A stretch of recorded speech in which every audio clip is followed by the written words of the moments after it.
যখনই বিপদে পড়ে যাবেন আপনি আল্লাহ তাআলার খাস একটি নাম ধরে সাহায্য চাইবেন, বিদ্যুতের গতিতে আপনি সাহায্য পেয়ে যাবেন, আপনার বিপদ মুহূর্তের মাঝে দূর হয়ে যাবে। ব্যবসা বাণিজ্য লস, সার কাছে শুধুমাত্র শত্রু আর শত্রু বিপদে আপনাকে গ্রাস করে রেখেছে, কোনো কাজেই যেন সফলতা নাই, যেটাতে হাত দেন সেটাতেই লস, কোনো কিছুতে আপনার সাফল্য নাই, সন্তান কথা শোনে না, স্ত্রী কথা শোনে না, পরিবার পরিজন নষ্ট হয়ে গিয়েছে, কিভাবে আপনি বাঁচবেন? প্রবাসে আটকা পড়ে গেছেন, আসতেও পারেন না, কোনো কাজও পাচ্ছেন না, আপনি আমলটা করেন।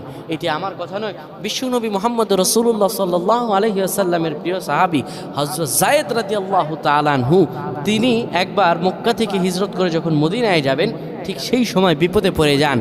ওনাকে একটি লোক বিপদে আটকে ফেলে এবং ওনাকে হত্যা করার চেষ্টা করে। তখন তিনি আল্লাহ তাআলার এই খাস নামটি ধরে সাহায্য চেয়েছিলেন, আল্লাহ তাআলা তাকে বিপদ থেকে মুক্ত করেছেন। সুবহানাল্লাহ। সেই দোয়াটা কি?